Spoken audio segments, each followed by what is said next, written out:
Hello friends, this is Dr. Sudhir Nagarkar, NetSet Guidance for Library and Information Science, Paper 2.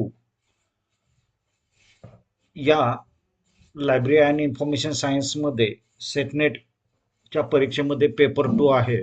त्यामध्ये unit 1 DIKW ही concept जी आहे, data information knowledge आणि wisdom, ही concept या ठिकाणी आपण पाहत आहोत.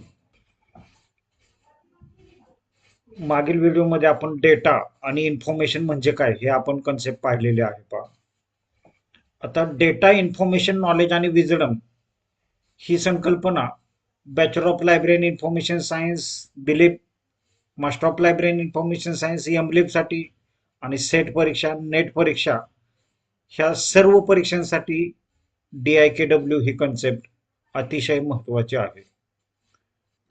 बरेच विद्यार्थी या ठिकाणी लायब्ररी अँड इन्फॉर्मेशन सायन्सच्या स्पर्धा परीक्षा देत असतात. काही आरोग्य विभागातील परीक्षा देतात, काही स्कूल लेवलच्या लायब्ररियनसाठी, तर काही नेट सेट परीक्षेसाठी. तर हे पहा की लायब्ररी अँड इन्फॉर्मेशन सायन्समध्ये करिअर करायचं असेल तर आपल्याला 10 युनिट जे आहेत सेटनेट परीक्षेसाठी जो अभ्यासक्रम आहे त्यातील हे सर्व 10 युनिट या ठिकाणी महत्वाचे आहेत.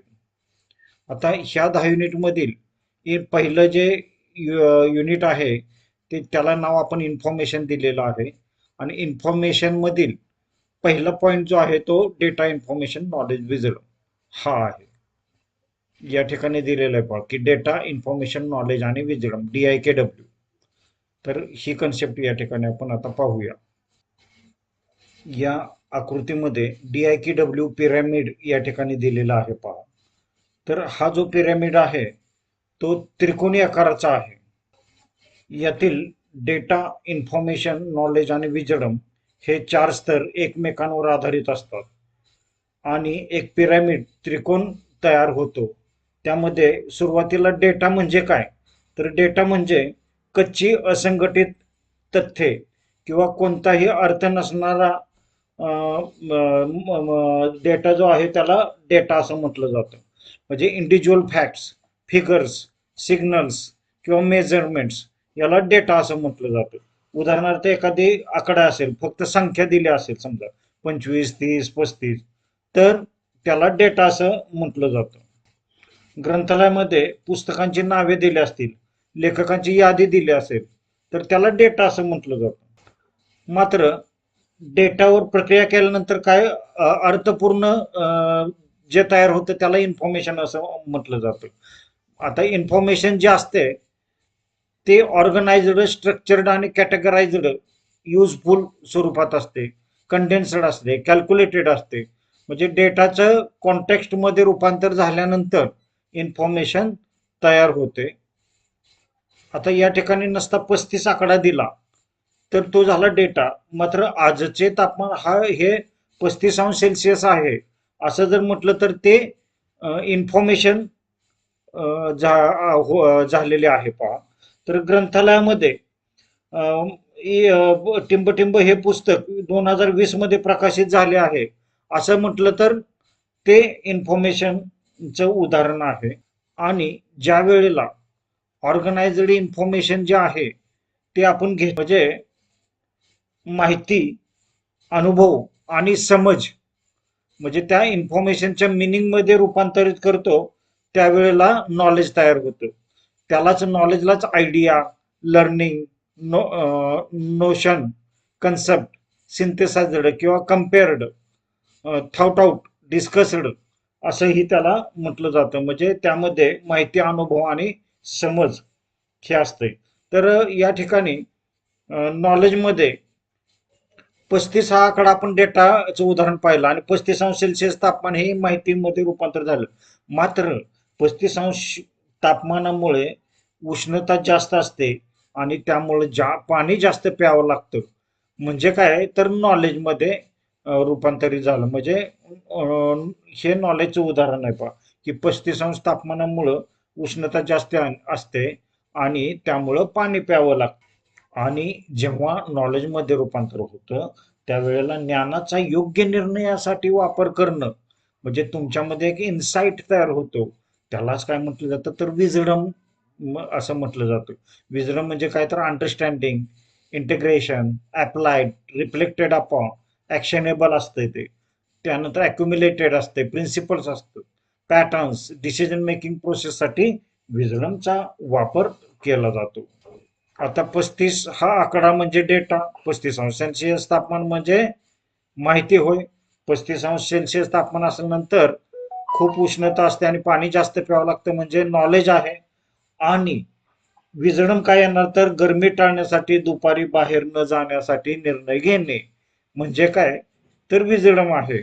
अशा प्रकारे आपण डेटा, इन्फॉर्मेशन, नॉलेज आणि विजडम हा पिरामिड जो आहे DIKW पिरामिड हा आपण या ठिकाणी पाहिलेला आहे. आता तुम्ही म्हणाल ग्रंथालय आणि माहितीशास्त्रामध्ये DIKW महत्व काय आहे तर एक लक्षात घ्या की माहितीचे व्यवस्थापन समजण्यासाठी हे उपयोगी आहे. त्याचबरोबर माहितीचे रूपांतर कसे होते हे दाखवते आणि निर्णय प्रक्रिया सुधारते. ग्रंथपालाची भूमिका जी असते ते स्पष्ट करण्यासाठी म्हणजे ग्रंथालयामध्ये काम करताना इन्फॉर्मेशनवर काम करावं लागतं, डेटावर काम करावं लागतं, नॉलेजवर काम करावं लागतं आणि विजडम तयार होतं हे आपल्याला माहीत असणं आवश्यक आहे. आणि DIKW हे पिरॅमिड संदर्भात अनेक प्रश्न आपल्याला नेट सेट किंवा स्पर्धा परीक्षा, लायब्ररी सायन्स मधील स्पर्धा परीक्षांमध्ये विचारले जातात. या ठिकाणी DIKW डेटा इन्फॉर्मेशन नॉलेज विजडमचे मुद्दे या ठिकाणी दिलेले आहेत. पहा की अनेक विद्वानांच्या मते DIKW संबंधाची कल्पना TS इलियट यांच्या कवितेतून उद्भवलेली आहे. तर त्यांची जी ओळ होती तर चोरसेस या कवितेत आढळली होती. आणि जे द रॉक 1934 या नाटकामध्ये ती कविता वापरलेली होती. त्या नाटकाचा एक भाग म्हणून ओळखली जाते. तर त्या कवितेमधील काही ओळी होत्या, where is the wisdom we have lost in the knowledge किंवा where is the knowledge we have lost in the information. या ओळींमधून ज्ञानाच्या स्तरांमधील म्हणजे इन्फॉर्मेशन, नॉलेज आणि विजडम मधील संबंध स्पष्ट होत असतोय. आता यामध्ये माहिती अधिक प्रमाणात मिळाल्यामुळे ज्ञान हरवण्याची शक्यता दर्शवली आहे.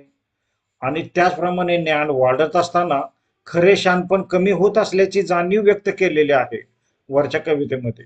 त्यामुळं आधुनिक माहितीच्या युगामध्ये, इन्फॉर्मेशन एजमध्ये माहितीचे योग्य व्यवस्थापन आणि त्यातून ज्ञान व शहाणपण मिळवणे आवश्यक झालेले आहे. त्यामुळंच DIKW ला अतिशय महत्व प्राप्त झालेले आहे. त्यामुळेच आपण डेटा, इन्फॉर्मेशन, नॉलेज हे आपण या ठिकाणी समजून घेतलेलं आहे. पहा तर विजडम म्हणजे योग्य निर्णय घेण्याची क्षमता, नॉलेजमध्ये समज आणि अनुभव, इन्फॉर्मेशन प्रक्रिया केलेली माहिती आणि डेटा म्हणजे माहितीचा कच्चा डेटा. तर इलियट यांच्या विचारामुळे ही माहिती आणि ज्ञानाच्या गुणवत्तेबाबत चिंतन करण्याची गरज अधोरेखित झाली आणि त्याच्या पुढे डेटा, इन्फॉर्मेशन, नॉलेज ही संकल्पना अस्तित्वात आलेली आहे. आणि ही संकल्पना जी आहे ती लायब्ररी आणि इन्फॉर्मेशन सायन्स मध्ये अत्यंत महत्वाची आहे. आणि DIKW संदर्भामध्ये अनेक प्रश्न या ठिकाणी विचारले जातात. आता या ठिकाणी नॉलेज, DIKW मधला जो नॉलेज आहे, नॉलेज म्हणजे काय तर या ठिकाणी माहितीचा योग्य अर्थ लावून ती समजून घेण्याची क्षमता म्हणजे ज्ञान असं म्हटलं जातं. किंवा सुसंघटित माहिती प्राप्त केल्यानंतर होणारा समज किंवा जाणीव म्हणजेच नॉलेज असं म्हटलं जातं. म्हणजे knowledge is the understanding of rules needed to interpret information. अशा प्रकारे नॉलेजच्या अनेक व्याख्या दिलेल्या आहेत. पहा तर the capability of understanding the relationship between pieces of information and what to actually do with the information, त्यालाही नॉलेज असं म्हटलं जातं. नॉलेजमुळं वापरकर्त्याला योग्य माहिती समजून घेण्यास मदत होत असते. त्याचबरोबर विषयानुसार योग्य स्रोत निवडणे सुद्धा सोपे जाते आणि माहितीचा उपयोग कसा करायचा हे उपयोजकांना समजत असतं.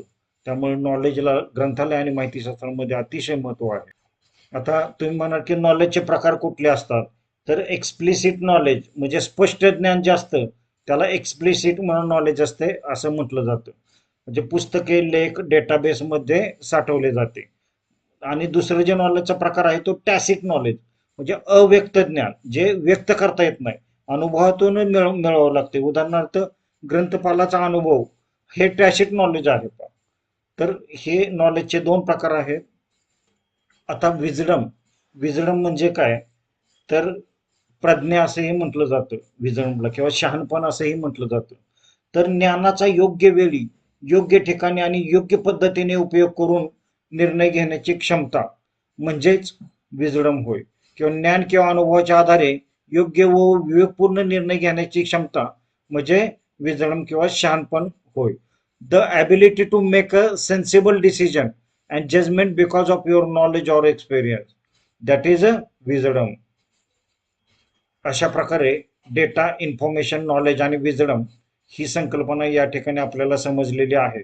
मात्र परीक्षेमध्ये प्रश्न जे विचारले जातात, मल्टिपल चॉईस क्वेश्चन, MCQ पद्धतीचे प्रश्न विचारले जातात, तर ते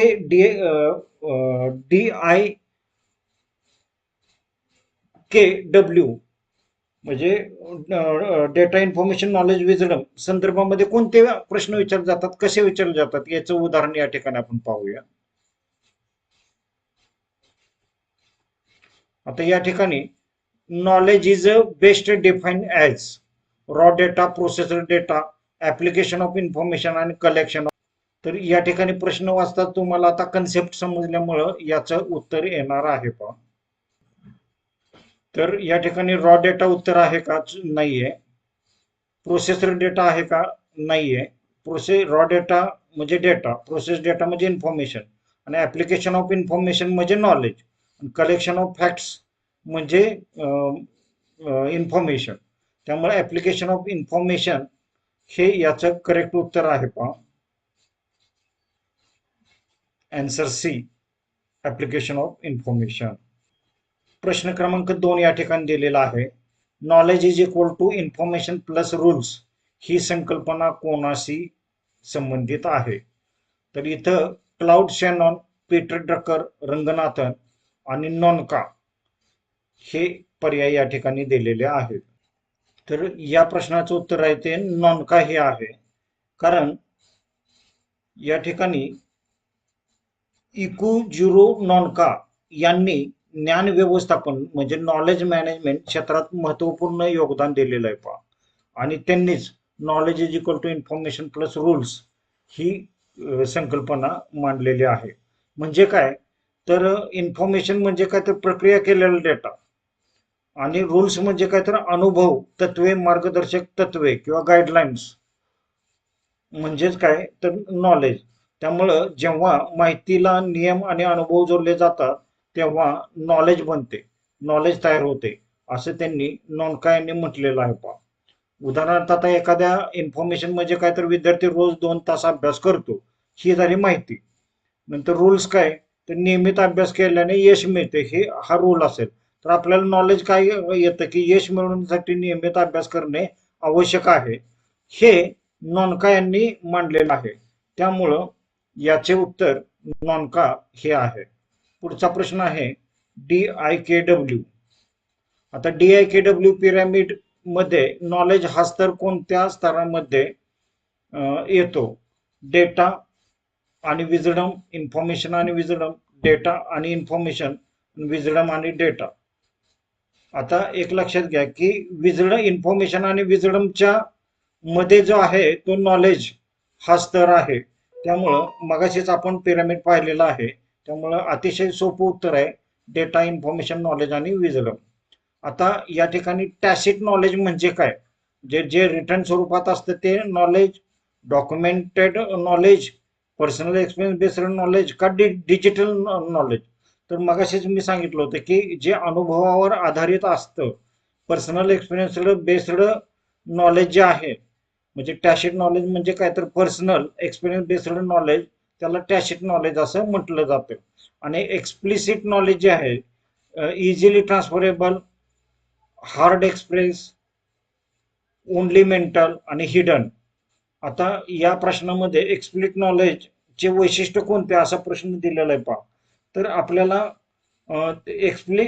एक्सप्लिसिट नॉलेज जे आहे ते इझिली ट्रान्सफरेबल असते. पहा, त्यामुळे याचं उत्तर इझिली ट्रान्सफरेबल हे उत्तर या ठिकाणी दिलेलं आहे.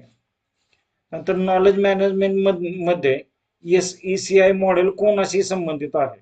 पीटर डकर, नॉनका, शॅनॉन आणि डेव्ही. तर या ठिकाणी आपल्याला SECI मॉडेल म्हणजे काय ते माहीत असणं आवश्यक आहे. आता SECI मॉडेल म्हणजे तर S फॉर सोशलायझेशन म्हणजे सामाजिकरण, त्यानंतर E फॉर एक्सटर्नलायझेशन बाह्यीकरण, C फॉर कॉम्बिनेशन संयोजन आणि I फॉर इंटरनलायझेशन अंतर्करण. तर एक लक्षात घ्या की SECI मॉडेल हा ज्ञाननिर्मितीचा म्हणजे नॉलेज क्रिएशनचा एक प्रसिद्ध सिद्धांत आहे आणि तो नॉनका यांनी मांडलेला आहे. त्यामुळं याचं उत्तर जे आहे ते नॉनका हे या ठिकाणी उत्तर आहे. पहा आता पुढचा प्रश्न आहे खालीलपैकी कोणते टॅसिट नॉलेजचे उदाहरण आहे? आता या ठिकाणी पुस्तक, डेटाबेस, अनुभव आणि जर्नल. आता टॅसिट नॉलेज हे अनुभवानुसार अनुभवावरून घेतलं जातं. त्यामुळे पुस्तक, डेटाबेस, जर्नल हे उत्तर नाही. टॅसिट नॉलेजचे उदाहरण जे आहे ते अनुभव आहे. आता नॉलेजचा मुख्य उद्देश काय आहे? डेटा स्टोअर करणे, इन्फॉर्मेशन क्रिएट करणे, डिसिजन मेकिंग मध्ये आणि काय क्लासिफिकेशन मध्ये. तर एक लक्षात घ्या की डिसिजन मेकिंग म्हणजे एखादा निर्णय घेण्यासाठी नॉलेज असेल तरच आपण निर्णय घेऊ शकतो. त्यामुळे याचं योग्य उत्तर आहे ते डिसिजन मेकिंग हे उत्तर आहे. आता एक्सप्लिसिट नॉलेज जे आहे कुठे सापडते? ब्रेन मध्ये सापडतं, बुक्स अँड डॉक्युमेंट्स मध्ये सापडतं, एक्सपिरियन्स मध्ये सापडतं का माइंड मध्ये सापडतं? तर एक लक्षात घ्या की एक्सप्लिसिट नॉलेज जे आहे ते बुक्स अँड डॉक्युमेंट्स मध्ये सापडतं आणि टॅसिट नॉलेज जे आहे ते एक्सपिरियन्स मधून सापडतं. आता पुढचा प्रश्न आहे नॉलेज कन्व्हर्जन प्रोसेस मध्ये इंटरनलायझेशन म्हणजे काय? म्हणजे tacit to tacit, एक्सप्लिट to tacit, tacit to एक्सप्लिट आणि एक्सप्लिसिट टू एक्सप्लिसिट. तर याचं उत्तर आहे एक्सप्लिसिट टू टॅसिट. एक्सप्लिसिट म्हणजे इंटरनलायझेशन म्हणजे काय? तर एक्सप्लिसिट नॉलेजचं टॅसिट नॉलेजमध्ये रूपांतर होणं त्याला इंटरनलायझेशन असं म्हणतात.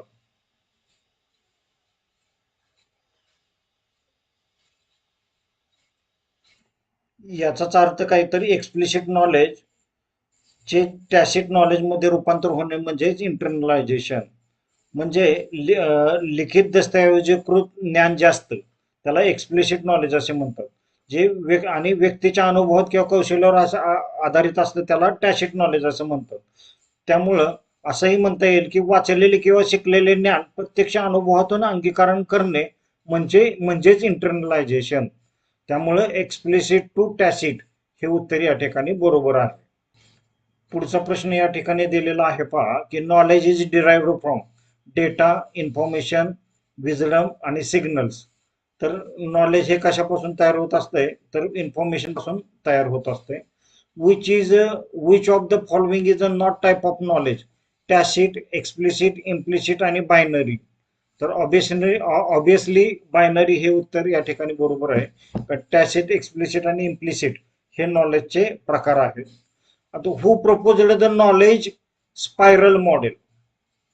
आता नॉलेज स्पायरल मॉडेल जे आहे ते कोणी बनवलेलं आहे? तर आपण नॉनका यांनी बनवलेलं आहे. मगाशीच आपण पाहिलेलं आहे त्या संदर्भामध्ये. त्यानंतर इन्फॉर्मेशन संदर्भात एक प्रश्न येतो, खूप वेळा आलेला आहे पहा नेटसेटच्या परीक्षांमध्ये की इन्फॉर्मेशन सोसायटी हा शब्द सर्वप्रथम कोणत्या देशात वापरण्यात आला? तर हा शब्द जो आहे तो जपानमध्ये वापरण्यात आलेला आहे. आणि इन्फॉर्मेशन ट्रान्सफर हा शब्द कोणी प्रस्तावित केलेला आहे, कोणी प्रोफाउंड केलेला आहे? तर बिस्मन यांनी हा शब्द प्रस्तावित केलेला आहे.